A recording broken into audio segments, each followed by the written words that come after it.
ఈరోజు రేవంత్ రెడ్డి ఈరోజు తెలంగాణ ఆవిర్భావ దినోత్సవం కదా, ఇలా మనం తెలంగాణ సాధించిన రోజు, తెలంగాణ పుట్టినరోజు. అయితే రేవంత్ రెడ్డి పరేడ్ గ్రౌండ్ దగ్గర ఇవాళ ఒక సభ పెట్టింది. ఆ సభలో రేవంత్ రెడ్డి ఇంకా 5 పేజీలు చదివేది ఉన్నది. ఆయన తెచ్చినటువంటి స్క్రిప్ట్ 5 పేజీలు చదవాలి. 5 పేజీలు చదవకంటే ముందే రేవంత్ రెడ్డి ఇవాళ ఏం చేస్తాడు, బాగా ఎండగొడుతున్నది, ఈ ఎండ తీవ్రత చాలా ఎక్కువ ఉన్నది, జనాలు ఇబ్బంది పడుతున్నారు, జనాలు బాగా సఫర్ అవుతున్నారు, ఎండకు జనాలు మాడిపోతున్నారు, నాకు కూడా బాగా ఎండ తగులుతుంది, నేను వెళ్ళిపోతా అని చెప్పి 5 పేజీలు చదవకముందే వెళ్ళిపోయాడు. అంటే ఏం భారీ బహిరంగ సభలు ఇవి? ఆ సభ ఏదో పొద్దుగాల తెల్లవారుజామున పెట్టవచ్చు కదా, మంచిగా చల్లగా ఉన్నప్పుడే. 6 గంటలకు పెడితే అయిపో కదా, 6, 7, 8 గంటల వరకు అర్థమవుతుండే సభ. మిట్ట మధ్యాహ్నం సభ పెట్టి మరి ఎవరు క్యాన్సిల్ చేయమన్నారు. ఇప్పుడు 10 గంటలకు బాగా ఎండ కొడుతుందట రేవంత్ అన్నకు. అంటే తెలంగాణ కంటే ఎక్కువనా ఎండ? తెలంగాణ కోసం పోరాటం చేసిన వాళ్ళకంటే ఎక్కువనా ఎండ? మన రేవంత్ అన్న పర్ఫార్మెన్స్ గట్లుంటుంది. ఇక రేవంత్ అన్న మాత్రం నియోజకవర్గాలలో గట్టిగా తిరుగుతున్నాడు, బలంగా తిరుగుతున్నాడు. రేవంత్ రెడ్డి ఎందుకు కాన్స్టిట్యుయెన్సీల బాట పడుతున్నాడు తెలుసా? కేసీఆర్ బస్సు యాత్ర చేయబోతున్నాడు. కేసీఆర్ ఆల్రెడీ బస్సు తయారు చేయించిండు. ఆ యాత్రకు సంబంధించిన టైటిల్ కూడా అనౌన్స్ చేయబోతున్నారు.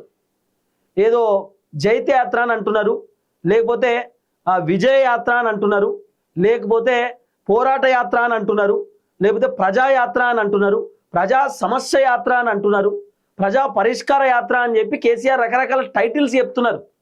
కాబట్టి కేసీఆర్ ఇప్పుడు బస్ యాత్ర చేయబోతున్నాడు. ఆ తర్వాత కేటీఆర్ పాదయాత్ర చేయబోతున్నాడు, తీన్మార్ మల్లన్న పాదయాత్ర చేయబోతున్నాడు. ఇట్లా మాట్లాడుకుంటూ పోతే చాలామంది లీడర్లు పాదయాత్రలు, బస్సు యాత్రలు, వాహన యాత్రలు చేయబోతున్నారు. ఎట్లయినా వీళ్ళు యాత్రలు చేస్తారు అనేటటువంటి ఉద్దేశంతో రేవంత్ రెడ్డి ఇప్పుడు నియోజకవర్గాలలో పర్యటన చేస్తున్నాడు. పర్యటన చేసి భారీ బహిరంగ సభలు పెడుతున్నాడు. రీజన్ ఏంది? రేవంత్ రెడ్డికి మొత్తం అర్థమైపోయింది కథ. వీళ్ళందరూ పోయి కాంగ్రెస్ గవర్నమెంట్ గురించి చెప్తారు, కాంగ్రెస్ ప్రభుత్వం వచ్చిన తర్వాత 3,57,000 కోట్ల రూపాయలు అప్పు చేసిండు రేవంత్ రెడ్డి, ఇప్పటిదాకా మీకు ఏమి ఇచ్చిండు? 2,500 మహిళలకి ఇవ్వలేదు, 4,000 రూపాయల పెన్షన్ ఇవ్వలేదు, రేవంత్ రెడ్డి ఇందిరమ్మ ఇండ్లు చక్కగా ఇవ్వలేదు, రేషన్ కార్డులు చక్కగా రాలేదు, 500 రూపాయల గ్యాస్ సిలిండరు రాలేదు, ఇవన్నీ రేవంత్ రెడ్డి ఇవ్వలేదు, తులం బంగారం కూడా రాలేదని చెప్పి ఖచ్చితంగా కాంగ్రెస్ ప్రభుత్వం గురించి ఈ లీడర్లు అందరూ నియోజకవర్గాలలో ఎక్స్ప్లెయిన్ చేస్తారు, జిల్లాలలో ఎక్స్ప్లెయిన్ చేస్తారు. వీళ్ళకంటే ముందు నేనే పోవాలనేటటువంటి ఆలోచనతోటి ఇప్పుడు రేవంత్ రెడ్డి పోతున్నాడు. పోయి రేవంత్ రెడ్డి చెప్పాల్సిన అన్ని చెప్తాడు. అవసరం అనుకుని రేవంత్ రెడ్డి నియోజకవర్గాలలో గిట్ల కూడా అంటాడు, రేపో మాపో కేసీఆర్ బయటకు వస్తారట, కేటీఆర్ పాదయాత్ర చేస్తారట. 10 సంవత్సరాలు ముఖ్యమంత్రి ఉన్నప్పుడు కేసీఆర్ ఏం చేసిండు? ఒక్కసారైనా బయటకు వచ్చిండా?